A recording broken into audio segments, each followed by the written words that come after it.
Estás escuchando Laboratorio de Juegos, tu podcast sobre la creación de juegos de mesa con Pablo Garayzar y Adrián Alba.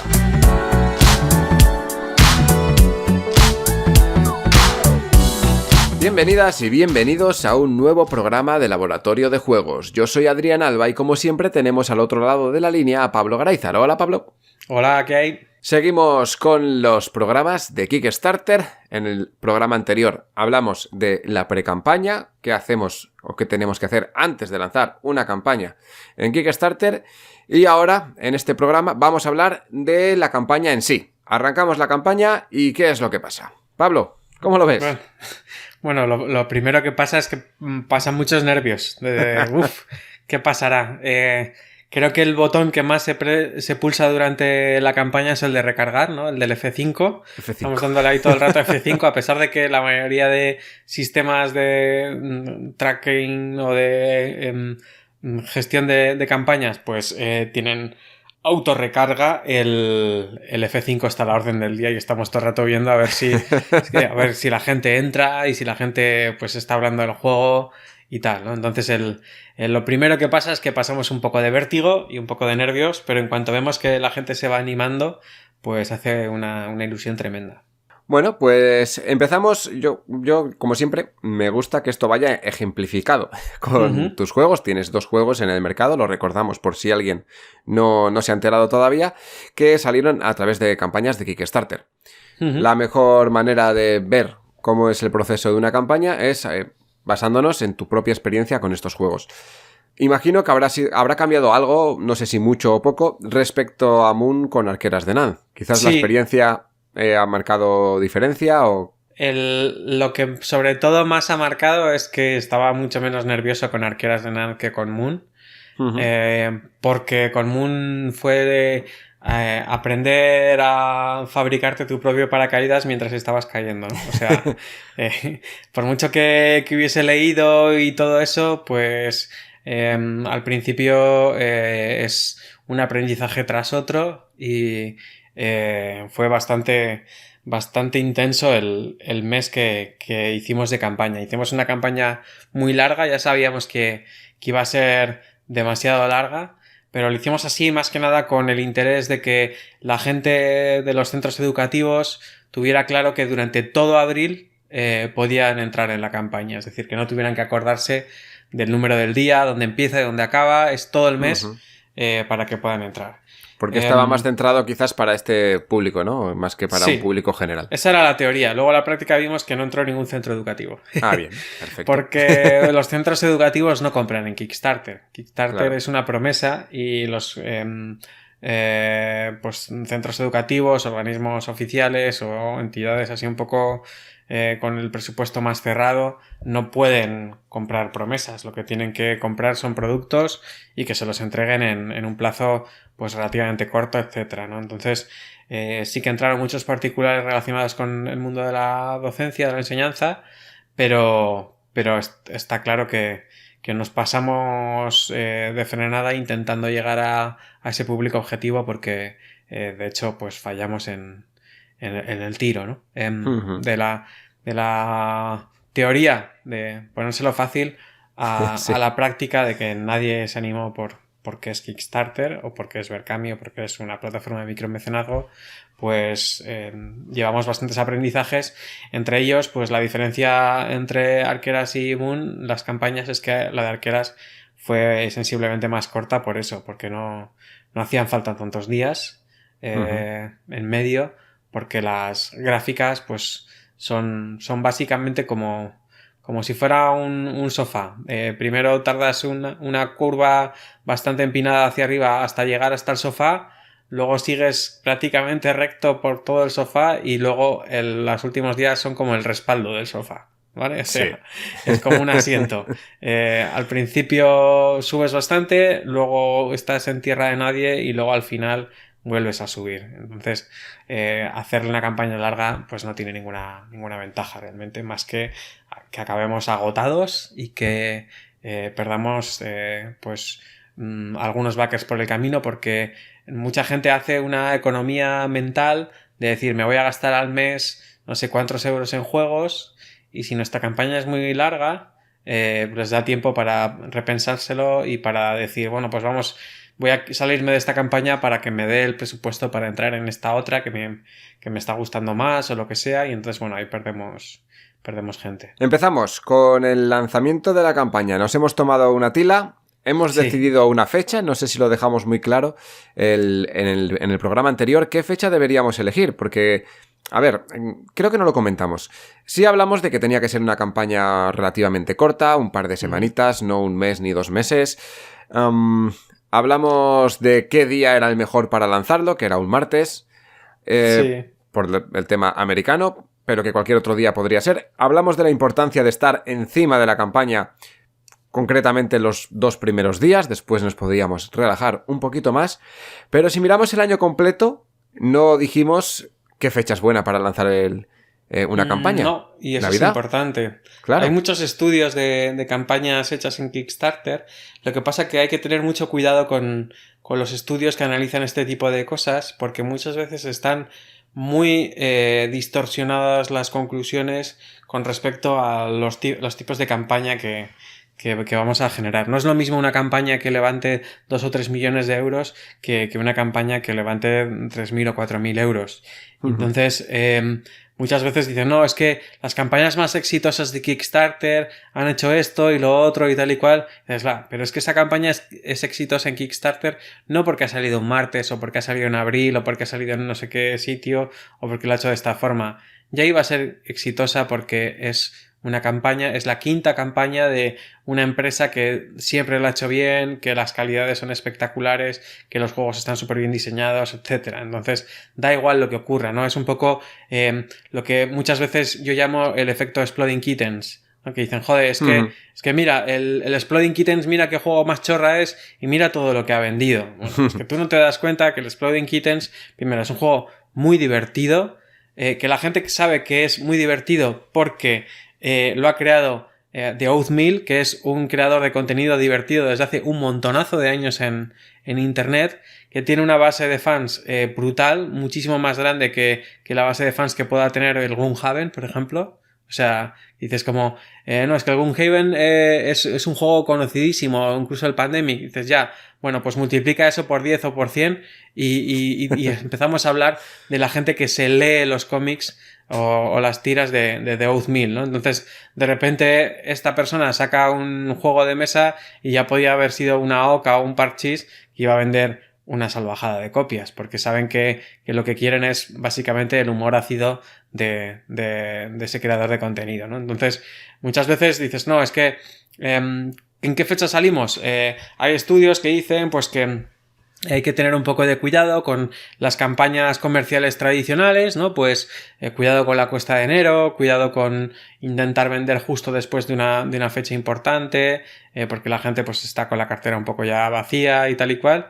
Pero a fin de cuentas hay gente que tiene este hobby tan metido que tiene un presupuesto casi mensual para gastar en esto.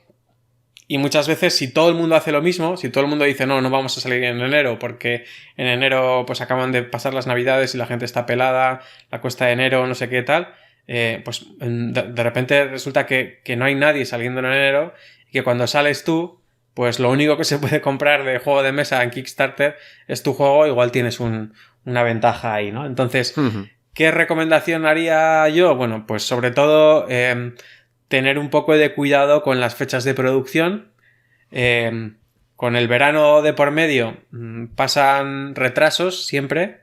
Entonces, si vamos a hacer una campaña que va a terminar en verano, pues que va a terminar en junio o en julio o tal, pues tenemos que tener cuidado porque la producción no va a empezar nada más termine si estamos produciendo en España, por ejemplo. Porque la gente ya dice, bueno, para las 2 o 3 semanas que quedan hasta vacaciones de verano, pues no me voy a poner a preparar todo esto, si luego van a estar las máquinas paradas y tal. Entonces al final todo se retrasa en septiembre entran un montón de cosas a la vez, la gente tiene que priorizar dentro de las empresas productoras y al final pues igual acabas retrasando tu producción y entregando tarde, que es algo bastante desagradable para todo el mundo, ¿no? Entonces, cuidado con verano solamente Y luego, bueno, pues las campañas de Navidad y las campañas después de Navidad, pues pueden tener un efecto un poco negativo. Precisamente por eso, porque pues estamos compitiendo con tiendas físicas, estamos compitiendo con anuncios profesionales y estamos compitiendo con carteras un poco vacías. Se hay que cuidar un poco eso, pero por ejemplo, si tuviéramos que elegir, así como el día de la semana puede ser el martes, pues el mes puede ser marzo, abril, interesante para hacer una campaña de 15-20 días o igual un poco menos y conseguir tener pues el dinero antes de verano con bastante margen para los meses de vacaciones, preparar la producción, incluso pues tener la producción lista para antes de verano y dedicar septiembre-octubre a lo que son distribución de las copias y el resto de tareas que hay que hacer después de la producción. Si vemos todos los días del año en los que podemos sacar campañas, vemos que no son tantos. Porque en plena campaña, en pleno mes de diciembre, en el que quizás tenemos muchos eventos navideños y muchas fiestas mundialmente, igual no es una buena fecha. Lo mismo pasa en enero, ¿no? Si nuestro proyecto si es barato, si nuestro producto es barato, en enero quizás pueda funcionar, pero si es caro, lo más probable es que no.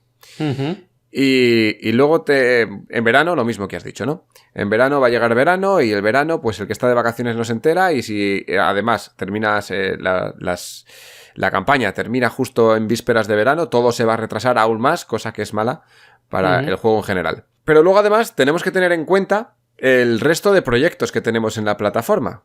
Porque claro, tenemos grandes empresas que se dedican a hacer campañas anualmente en las mismas fechas y todo el mundo espera esos lanzamientos como agua de mayo. Claro, una fecha muy mítica también es Essen, ¿no? Sí. Y entonces, claro, pues lo bueno de Essen es que si tú vas a Essen con tu pequeño stand, puedes anunciar que estás en campaña en ese momento y que la gente pues se meta y entre en la campaña y colabore con ella.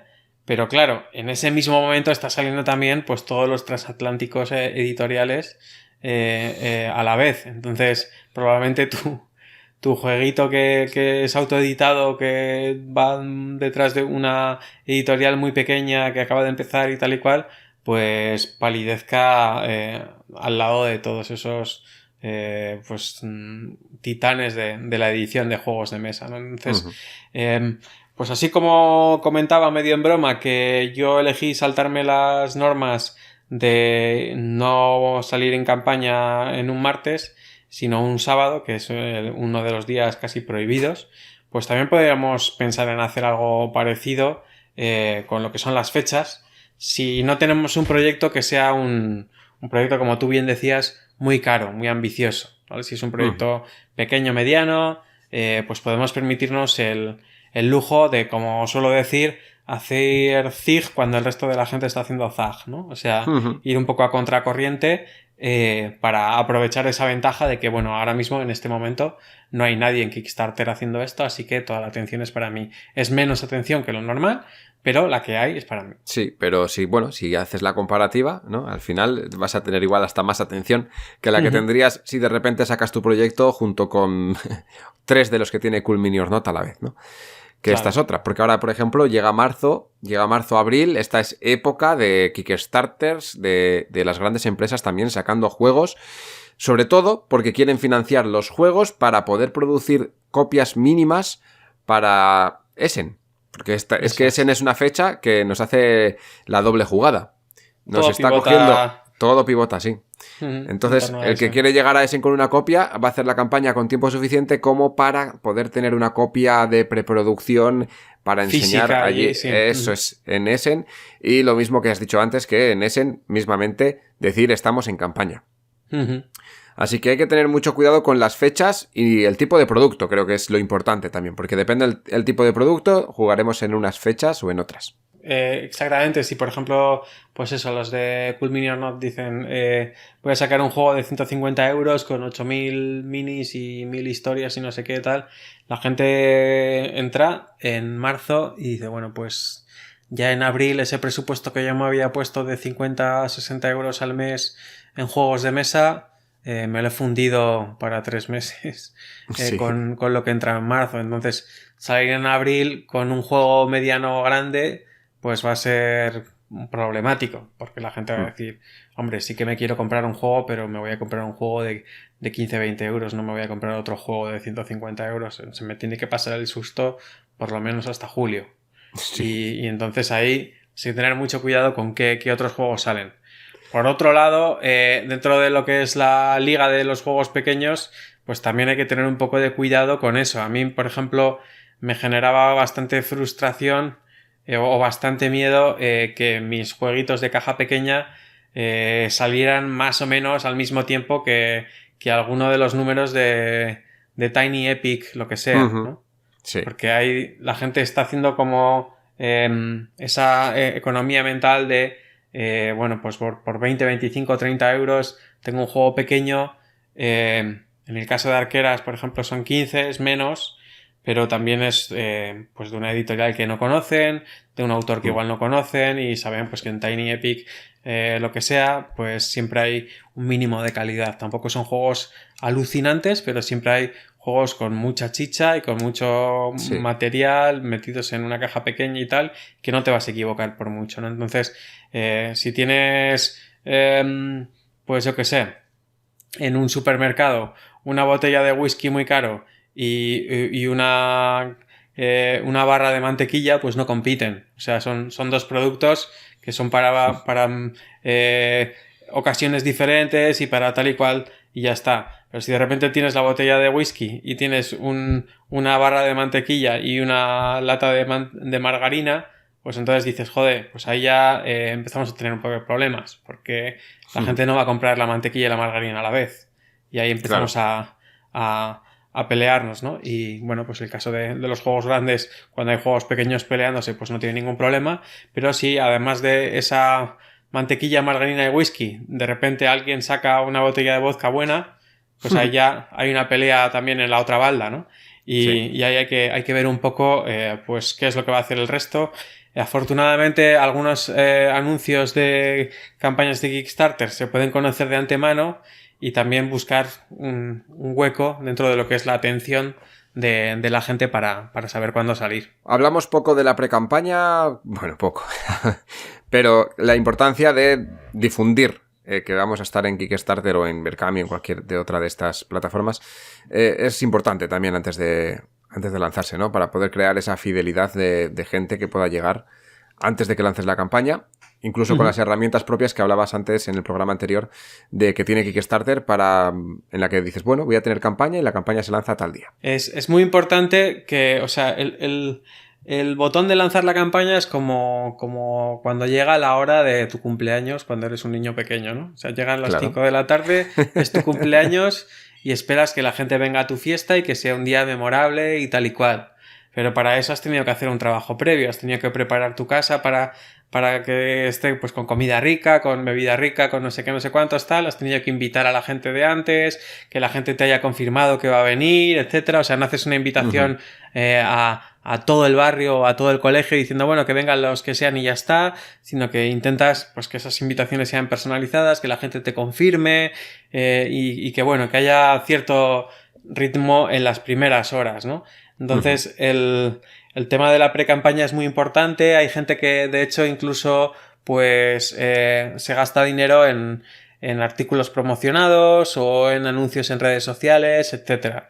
En general, hay que conocer un poco cuál es el público objetivo para tu juego y la mayoría de las veces esas campañas publicitarias o de promoción suelen merecer la pena. Yo, por ejemplo, he tenido la suerte de contar con la gente de BBA Mordor para la campaña de Arqueras de Nan y pues la reseña que me hicieron fue súper chula. Ahí Mark Travers se le ocurrió un montón probando el juego, viéndole su vertiente más educativa, contándolo con mucho mimo y tal y bueno, pues a mí el dinero que les dimos, que es bastante poco para hacer esa promoción, pues me parece que está súper bien invertido. Lo mismo pasa con algunos reseñadores pues que están haciendo vídeos súper cuidados para reseñar o promocionar la pre-campaña para ir generando hype,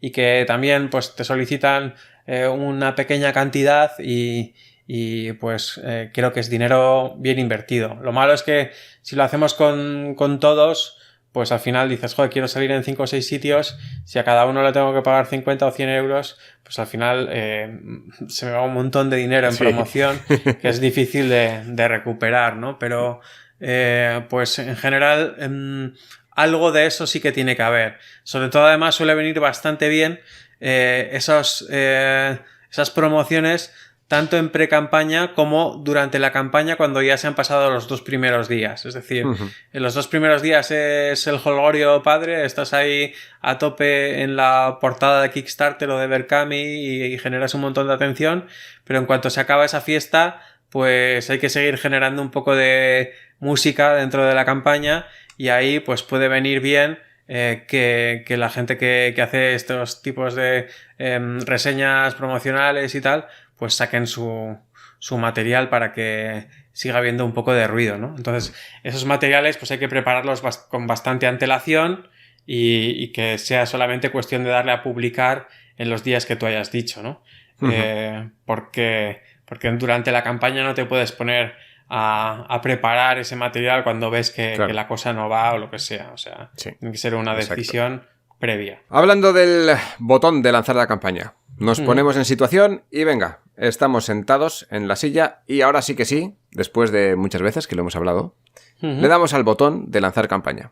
¿Qué pasa? Bueno, pues ahí típicamente estaremos en una parte de Kickstarter que se llama el panel del proyecto, y estaremos viendo pues cuánta gente está entrando, cuánta gente está contribuyendo, de dónde viene esa gente. Pues ahí te aparecen los referidos, ¿no? Pues que si vienen de Twitter, si vienen de Facebook, si vienen de la portada de Kickstarter, si vienen de algún apartado de búsqueda de Kickstarter, si vienen de email, cuáles son las ciudades desde donde se estima que está entrando la gente. Es decir, vamos a tener muchas pistas sobre por dónde nos están llegando las contribuciones, y eso es muy importante, ¿no? Porque ahí podemos insistir e incidir y decir, bueno, pues vamos a hacer que pues si está funcionando esto bien en este tipo de sectores, pues vamos a intentar fomentarlo más. Si está llegando gente de Facebook porque hemos puesto anuncios de Facebook,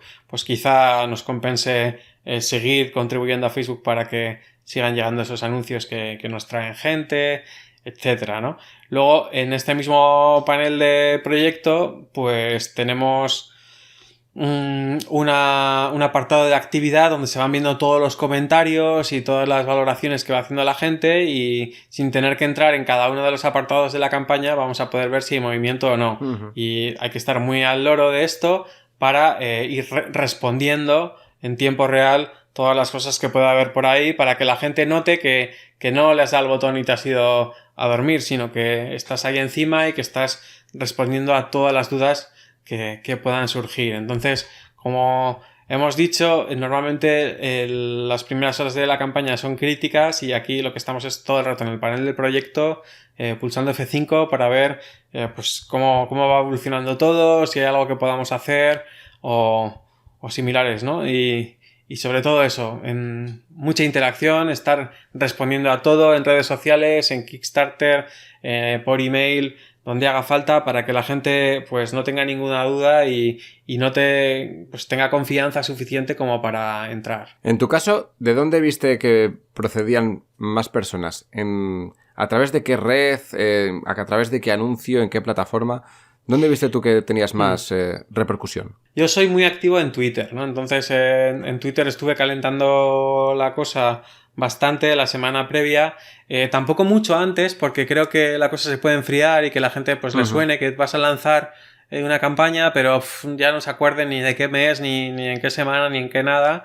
Entonces sí que me suele gustar caldear un poco el ambiente antes de lanzar la campaña, pero no con mucha antelación. Entonces, de Twitter y Facebook ha llegado mucha gente a las campañas, y luego he tenido también la suerte de que hay muchas reseñas bastante interesantes en YouTube, y ha venido gente de ahí, y de que Shataka, que es una web súper conocida de tecnología de habla hispana, pues se ha interesado por los dos juegos porque justo los dos juegos tienen que ver con la tecnología, ¿no? Entonces, pues hay una serie de un par de redactores de Shataka y Genbeta, que es un poco la misma red de blogs así especializados en tecnología. Me pidieron poder hacer una reseña del juego. Yo pues di palmas con las orejas, por supuesto. Encantado de la vida, y por ahí también ha llegado muchísima gente. Y luego, bueno, pues contenido promocional, como te digo, pues la gente de BBA Mordor o similares, pues por ahí es por donde más gente ha venido. En general, pues eso, Twitter y Facebook, Shataka, BBA Mordor, YouTube, por ahí va un poco la cosa. Por las que te mueves es por las que has notado. Eso es, sí, por donde he ido preparando el terreno, pues luego es por donde siembras, recoges, ¿no? O sea, tiene toda la lógica que sea así. En tu caso, por ejemplo, pues sería mucho más típico que viniera gente referida desde Twitch o desde YouTube o Instagram, etcétera, ¿no? Pero vamos, es donde hacemos ruido, donde normalmente pues funciona bastante ese tema. Luego la importancia, ¿no? La importancia de también el ámbito en el que se mueve el juego, en el tuyo un ámbito muy concreto, que es la tecnología y sobre todo la programación, que se mueva en una red que, aunque no sea de juegos de mesa, tenga interés en ese tipo de contenido. Sí, totalmente. O sea, tenemos que saber qué producto tenemos entre manos. Yo sé que en lo que tiene que ver con juegos de mesa, pues no es un título esperadísimo y nadie está con ganas de conseguirlo porque pues soy un recién llegado y la temática es un poco peculiar o lo que sea, pero sé que, por ejemplo, en los dos ámbitos donde soy fuerte, pues son en el ámbito educativo y en el ámbito de la tecnología, de la informática, ¿no? Entonces esos son los dos pilares sobre los que he asentado un poco mi campaña de comunicación y que de hecho han funcionado bastante bien en las dos campañas de Kickstarter. Entonces mucha gente se sorprende y dice, ¿cómo puede ser posible que hayas llegado a tanta gente? Y digo, bueno, pues porque yo sé cuál es mi público objetivo. O sea, sé que un juego con estas características, pues muy probablemente pues en tienda especializada se venda de manera muy moderada, pero que en un colegio o en una empresa de extraescolares de robótica pues se va a vender como pan caliente, porque la gente está esperando que haya otras maneras de enseñar la tecnología que no sean directamente a través de una pantalla, ¿no? Entonces, teniendo eso claro, pues orientas la campaña de comunicación y lo tienes pues mucho más fácil. Por ejemplo, unas compañeras de la universidad han sacado unos juegos de mesa para niños pequeños que tienen la peculiaridad de que pues el bolsito donde vienen los juegos es súper bonito, los materiales son como súper agradables, no sé qué tal, y está pensado sobre todo para madres y padres que van a tomarse algo a una cafetería y pues que quieren que durante el tiempo que están hablando con sus amigos pues los niños les dejen un poquito en paz, ¿no? Entonces, pues es algo que tienes que llevar en el bolso, que no ocupe mucho, que sea bonito, que no sea un trasto, no sé qué tal. Entonces, el público objetivo de esos juegos de mesa no tiene nada que ver con lo que se encuentra en una tienda especializada de juegos de mesa. O sea, es un público 100% diferente. Entonces, ¿cuáles son los sectores en donde tienes que promocionar ese juego de mesa? Bueno, pues en grupos de padres y madres, en grupos de gente aficionada a la moda, porque ahí tiene un componente más de elemento decorativo, de vestir, etcétera. En ese tipo de sectores, ¿no? Entonces, dices, como un juego de mesa que es un memory y 4 cosas más, un dominó y poco más, pues está vendiendo tanto. Bueno, pues porque se ha dado cuenta que lo que está buscando una madre o un padre que se va a tomar una cerveza con algunos amigos y que tiene hijos es pues simplemente un entretenimiento sencillo para los grupos de niños que están ahí. No quiere montarles ni una historieta de rol ni montarles un euro de medio o familiar plus o lo que sea, ¿no? O sea, quiere hacer 4 chorradas y ya está. Entonces, hay gente que a veces se lleva las manos a la cabeza diciendo, ¿cómo puede ser esto un producto? Y dice, bueno, pues es que probablemente haya habido un estudio de mercado bastante más sofisticado que el clásico, voy a hacer el juego que me gustaría comprar a mí. Como la bizarrada que salió en Kickstarter de una sudadera con bolsillo para pizza. Pero eso lo hablaremos en otro momento. Sí, es lo bueno de Kickstarter que permite también bizarradas king size, vamos, o sea, alucinantemente grandes. Sigamos, donde lo hemos dejado. Teníamos el botón de campaña, estábamos en la página... Kickstarter Creator, no sé cómo lo has llamado antes. El panel del proyecto, sí. Sí, panel de proyecto. Y bueno, pues, ¿qué es lo primero que tienes en las primeras horas? Me imagino que un montón de preguntas, un montón de cuestiones que te plantea la gente. Sí, sobre todo muchas preguntas sobre materiales, muchas preguntas sobre el juego en sí, porque es muy recomendable, por ejemplo, colgar el manual del juego, colgar la lista de componentes, colgar algún vídeo de demo y tal, pero la gente va como con mucha prisa y lo que quiere es interacción y que quieren preguntarte lo mismo una y otra vez.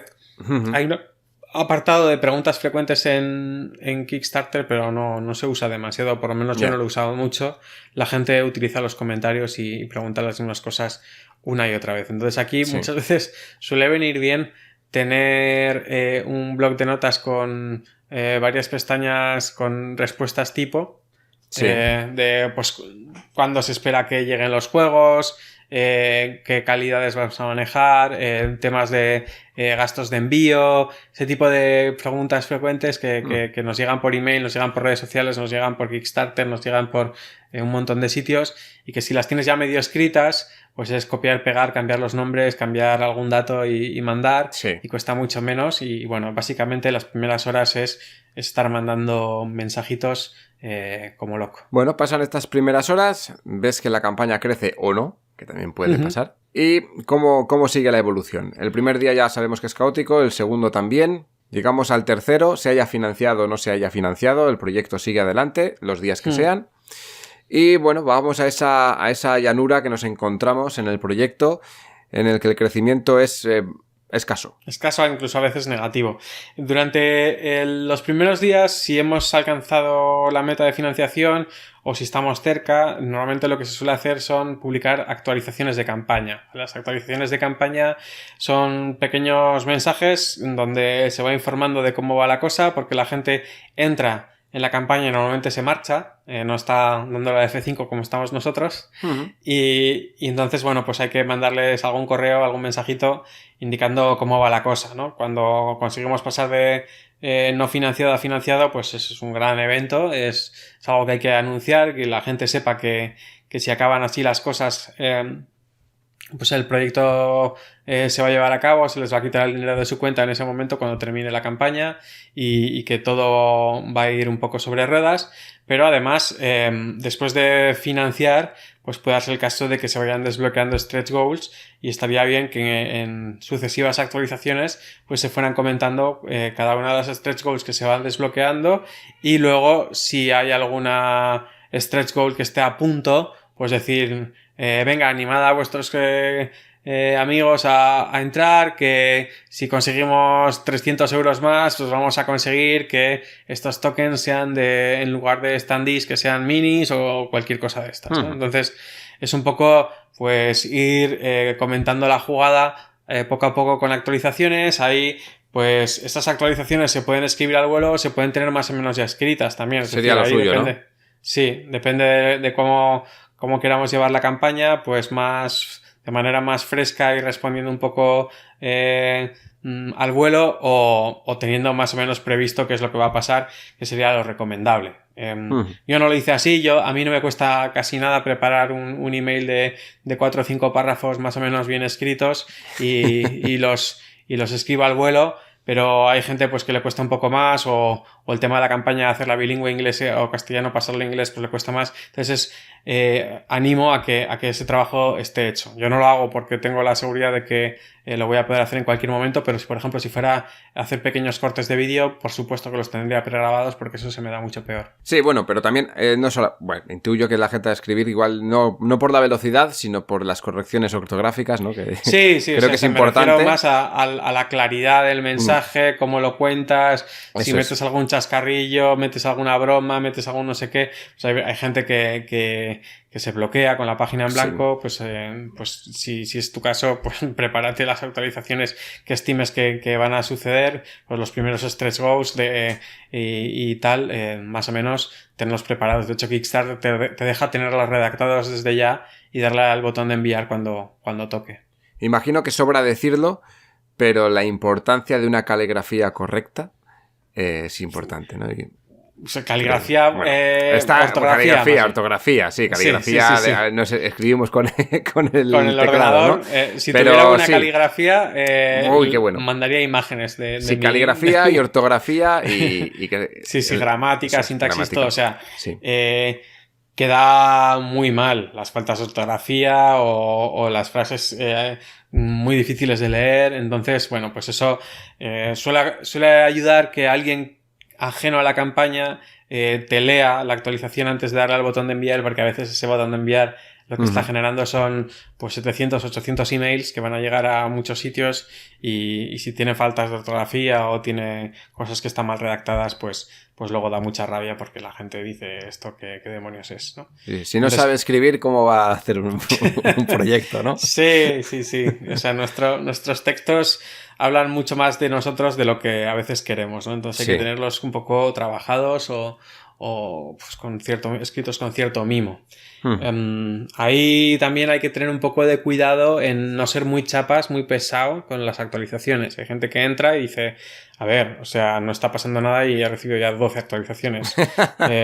Tranquilízate un poquitín. Sí. Y lo contrario también. Si, por ejemplo, pues solamente hemos mandado una actualización cuando se fundó el proyecto y no hemos vuelto a decir nada en 3 semanas, pues cuidado porque eso es un poco feo, ¿no? Entonces, hay gente que aprovecha las actualizaciones para contar cómo se hizo el juego y generar un poco de interés por el proyecto. Eso lo ha hecho muy bien la gente de Looping Games, Pedro Soto y compañía, por ejemplo, en sus últimos lanzamientos, pues que contaban historias de cómo habían ido dibujando el arte, cómo se habían ido adaptando algunas cuestiones de producción al diseño y todo esto. Y entonces, bueno, pues es un diario de diseño y diario de producción súper agradable de leer para la gente que ya está dentro del proyecto, porque pues ves un poco lo que pasa entre bambalinas, ¿no? Entonces, si además tienes algo que contar sobre la campaña, pues lo cuentas un poco de pasadilla al principio o al final de la actualización, pero luego las actualizaciones en sí pues tienen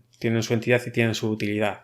En nuestro caso, por ejemplo, en Arqueras, las usamos también para contar un poco el rollo de cuál es la informática que está detrás de todo el juego, que a simple vista pues a veces no se ve del todo. Pues aprovechamos las actualizaciones para contar algún detalle sobre eso. Aprovecho que has mencionado a Looping Games para hacer un llamamiento desde aquí a Pedro Soto y decirle que se pase por el programa porque tiene muchas cosas que contar de todos los palos que hemos tocado desde que empezamos a hacer este podcast. Sí, o sea, Pedro es una enciclopedia andante, lúdica, que además está siempre súper dispuesto a contarlo y que además lo cuenta de maravilla. Así que... Por eso mismo. Desde aquí le lanzamos el lazo, como siempre. Muy bienvenido a este podcast y muy agradecidos por todo lo que hace la comunidad lúdica en general. Sí, tendremos que reservar un par de días para que nos cuente todo lo que nos tiene que contar, pero... Sí, así como sabe tantísimo, lo cuenta muy bien y tal, la capacidad de síntesis no está entre sus cualidades, porque tiene tantas cosas que contar que las cuenta todas, pero está genial. Sigamos. Estamos en mitad de la campaña, quizá hemos llegado a ese valle, ahí ese valle se puede intentar convertir en una serie de pequeñas cumbres si lanzamos pequeñas campañas de difusión en nichos de mercado, entre muchas comillas, que no son los iniciales. Es decir, si de repente pues tengo un juego educativo y consigo que este valle pues coincida con algún evento educativo importante o que algún medio de comunicación que tiene que ver con la educación pues me promocione el juego en mitad de la campaña, no al principio ni al final. Pues intentamos convertir esa meseta, ese valle en algo que sea un poco más hacia arriba, a partir de pues unos cuantos petardazos que podamos dar por ahí, aunque no siempre es fácil. De cualquier forma, aquí en este momento yo mencionaría dos herramientas súper interesantes. Una se llama KickTrack, Kick como patada o como Kickstarter, y luego Track, TRAQ.com, que lo que nos hace es nos genera unas gráficas y unos cálculos de pues cuál es la meta esperada, cuál es la proyección que tiene toda la pinta de cumplirse, de seguir así las cosas, etcétera. Y lo bueno que tiene es que la URL, la dirección web que hay que poner para llegar a la campaña, a la ventana, o sea, a la página de la campaña que queremos traquear, que queremos controlar, es la misma que Kickstarter, pero cambiando Kickstarter por KickTrack, es decir, /project, el nombre de usuario, la palabra que hayamos dicho, todo esto es exactamente igual, pero es cambiando Kickstarter por KickTrack. En el caso de Moon y Arqueras, pues está guay porque te va poniendo ahí pues el daily data, pues cuánto se ha ido vendiendo cada día, cuál es la proyección de llegar a la meta, el valor final, las tendencias y un montón de cosas, y está genial. El daily data, por ejemplo, pues se ve claramente en el caso de Arqueras de Nantes, por ejemplo, el primer día fue una burrada de ventas lo que se hizo, pues alcanzamos 4.000 euros, pero ya el segundo día tuvimos un bajonazo hasta 500 euros, el tercer día menos, tal cual, incluso no en dinero, pero en número de backers, en el día 2, 4, 6, en el día 11 perdimos un backer, ¿vale? O sea, igual entraron 3 y salieron 4. Y entonces ahí vemos como que, ojo, que ese valle a veces es hacia abajo, ¿vale? Sí. En cuanto a dinero, no perdimos dinero ese día, ganamos un poquitín, pero en número de backers, pues tuvimos ahí un problema de que salieron más backers de los que entraron, ¿vale? Luego al final de la campaña la cosa mejoró bastante y acabó todo muy bien, ¿no? Pero bueno, pues hay que tener un poco de cuidado y hay que seguir un poco esto porque podemos ver que la campaña está fundada y que, bueno, tenemos dinero y tal y cual, pero tenemos que ver también en el día a día qué es lo que está pasando, ¿vale? Y tenemos días malos, teníamos días regulares y teníamos días buenos, y casualmente, pues justo después de ese día que fue el peor de la campaña en Arqueras de Nantes, remontamos un poco y al siguiente día ya tuvimos el mejor día de la campaña. ¿Por qué? Pues porque conseguimos dar ese petardazo que decíamos de salir en Shataka y conseguir un montón de backers que no se habían enterado de Kickstarter ni nada por el estilo porque no están en estas redes, sino que están en estas otras, ¿no? Y entonces es como un nuevo primer día. Conseguimos generar esos nuevos primeros días gracias a que damos un pepinazo de comunicación en otro sector, en otro nicho, pues sería una gozada. O sea, la campaña ideal sería un día bueno, otro día regular, y cuando ya está llegando el día malo volver a lanzar otro pepinazo de comunicación, día bueno, día regular, día malo, pepinazos, día bueno, día malo, así todo el rato, ¿no? Pero eso es prácticamente imposible si no somos gente pues muy famosa o tenemos mucho margen de comunicación. Hablando de Arqueras de Nantes, ¿cuánta duración tuvo la campaña? Pues me parece que en Moon fue un mes, 31 días, y en Arqueras de Nantes lo bajamos a 20 días, ¿puede ser? A 20 días. Pocos días, sí. Sí, y el valle negativo lo tuvimos lo tuviste a la mitad, justo en el centro. Eso es. Aproximadamente. Vale, sí, bueno, también está bien calcular porque si son 30 días, pues igual cada 10 días notas que, o cada semana notas que eso puede tener un pequeño bajón, ¿no? Y ahí es donde tendrías que calcular para dar impulso a la campaña, quizás una vez a la semana o cada 10 días aproximadamente. Y estos impulsos, pues como tú dices, están bastante bien que vengan de esas fuentes. Sí. Otra de las herramientas interesantes que viene muy bien tener, además de KickTrack, es BackerKit. BackerKit.com, y luego lo mismo. Lo que va justo después del .com es lo mismo que pondrías en la campaña de Kickstarter. Sí. Entonces lo mejor es ir a Kickstarter, borrar Kickstarter y poner BackerKit. Y entonces ahí pues tenemos algo muy parecido a lo que hace KickTrack, pero la perspectiva que hace, la predicción que hace de por dónde va a estar la horquilla de financiación final, pues a mí me parece que es bastante más ajustada y bastante mejor calculada que la que hace KickTrack. KickTrack los primeros días da unas predicciones muy locas porque asume que todos los días van a ser como el primero. Entonces piensan, pues dicen, pues de seguir así la cosa vas a conseguir 2 millones. Y dices, ya, claro. Sí. Y de repente baja al tercer día y te dice, pues ahora ya igual ni fundas, ¿no? Entonces tienen que pasar más días para que KickTrack empiece a ajustar un poco su horquilla y que luego acabe teniendo un valor más o menos válido. Mientras que BackerKit, pues yo creo que su parte de la predicción tiene más en cuenta la tipología típica de una campaña, de que hay un valle en el que pues la cosa se va a calmar, entonces no va a ser todo ni como el primer día, ni como el del medio, ni como el último. Va a ser una media de los 3, ¿no? Bueno, tenemos habíamos subido la montaña, teníamos este lanzamiento de la campaña con un impulso bueno. Nos bajamos a esa llanura que nos creamos, la del sofá, que le decías tú antes, sí, la llanura del sofá. A la que le intentaremos dar un par de impulsos para que eso vaya un poco mejor, y también creo yo que eso anima a la gente que esté metida en la propia campaña, que vea que eso sigue creciendo, ¿no? El hecho de que de vez en cuando siga habiendo esos pequeños impulsos. Y ya llegamos a la recta final, que sería los 2 últimos días, ¿no? Sí, los 2 últimos días son como una repetición de los 2 primeros. Tenemos que tenerlos bien calendarizados para poder estar al loro, porque ahí es donde se deciden las cosas importantes y donde pues la gente echa el resto.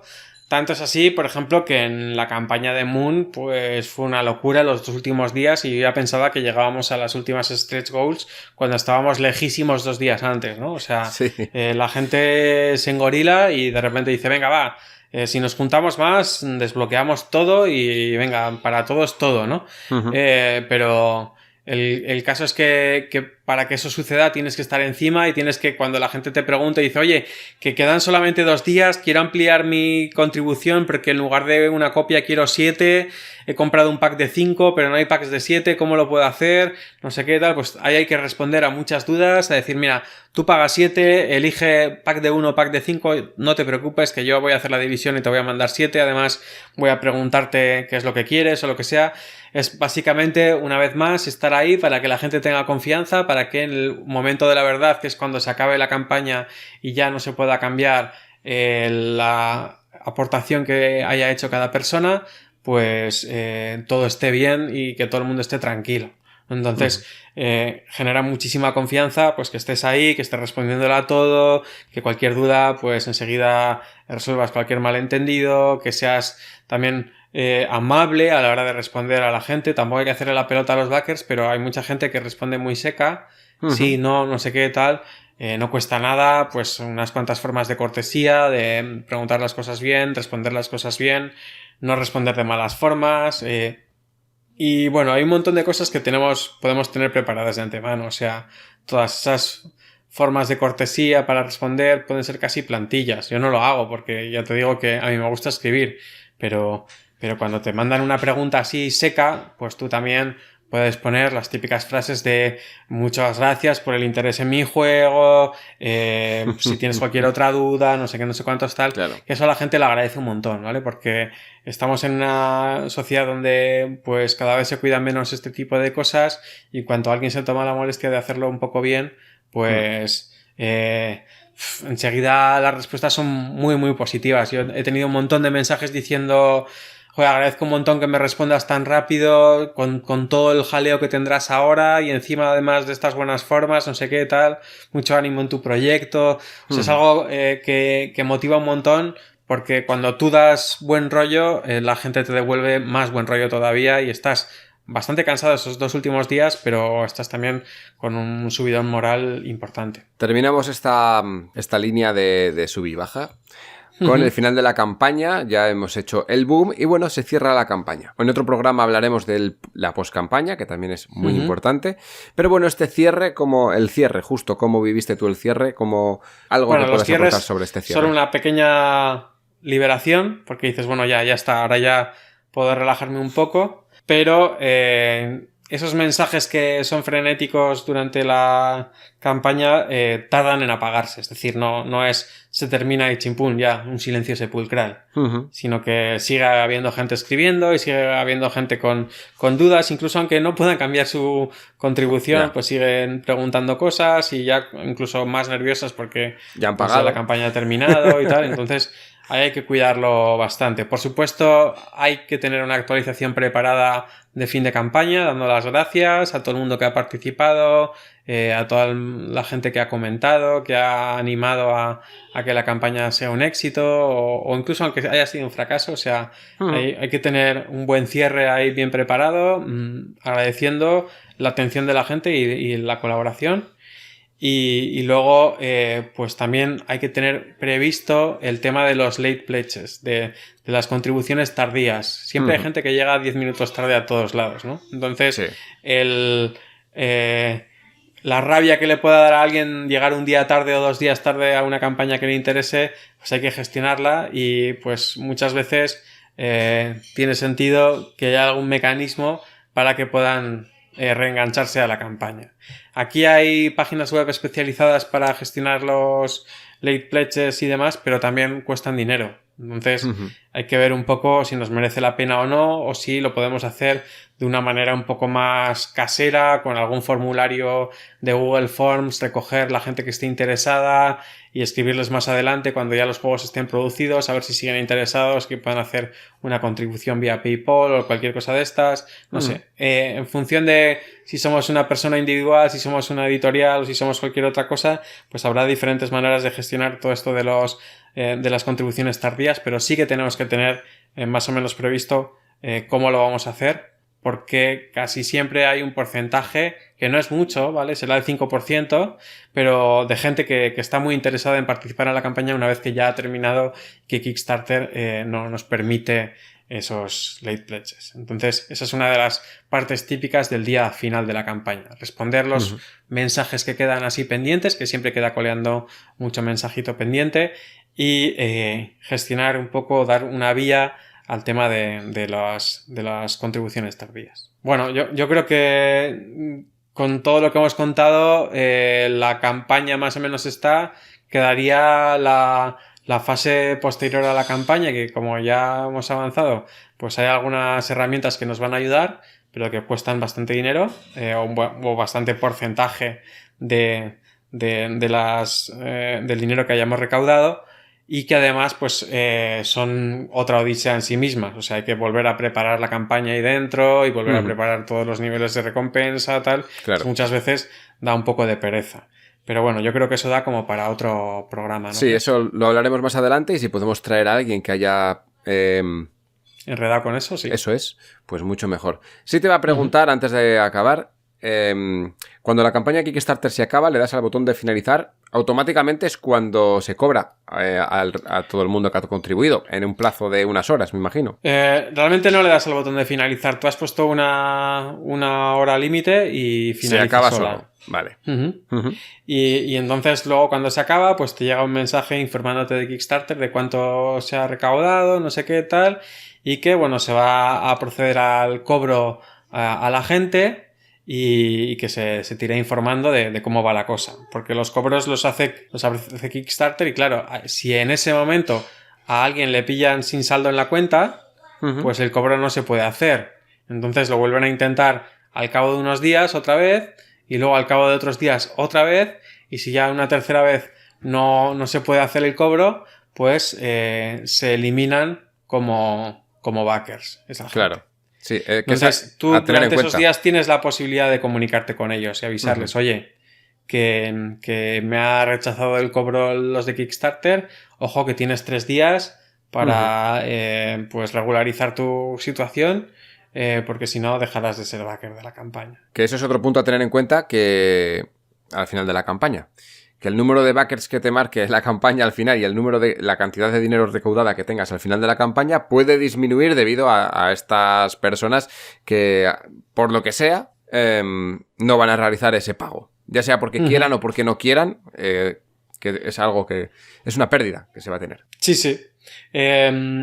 Esto no es tampoco un porcentaje muy grande de backers, pero tampoco es un porcentaje muy pequeño, ¿vale? O sea, podríamos estar hablando de en torno al 5% o incluso 10% en algunas campañas, y hay que tener un poco de cuidado con esto, porque el cuento de la lechera que nos hemos podido montar a lo largo de la campaña, pues se puede venir un poco abajo en función de este tipo de problemas de cobro. Más allá de que luego, además, la propia plataforma de Kickstarter pues se lleva el 5%, y las propias pasarelas de pago pues te llevan también otros 5% más o menos. Entonces podemos dejar de ganar hasta el 10% de lo que hemos podido recaudar, que según lo que hayamos recaudado, pues no es poco. O sea, sí, es bastante. Un dinero importante. Sí. Que, bueno, esto lo tendríamos que tener calculado antes de lanzar la campaña, pero este dato que no había salido nunca, el de los backers que desaparecen, que dejan de serlo cuando supuestamente ya lo eran, es otro dato importante. Cortamos aquí este programa, justo acabamos la campaña, seguimos en el siguiente programa, seguimos con la postcampaña. Y ya está, ¿no? O sea, lo ves bien hasta aquí. Sí, perfecto. Creo no que te dejas nada. Que queda cada una de las fases bien delimitada, y tenemos para más programas contar muchos más detalles del resto de fases. Perfecto. Pues despedimos aquí este programa de Laboratorio de Juegos y nos vemos la semana que viene en un nuevo programa. ¡Hasta luego! ¡Adiós! Puedes seguirnos en las redes sociales, Instagram y Twitter, @laboratorio_POD. También puedes escucharnos en iVoox, YouTube, Spotify y Google Podcast. Laboratorio de Juegos.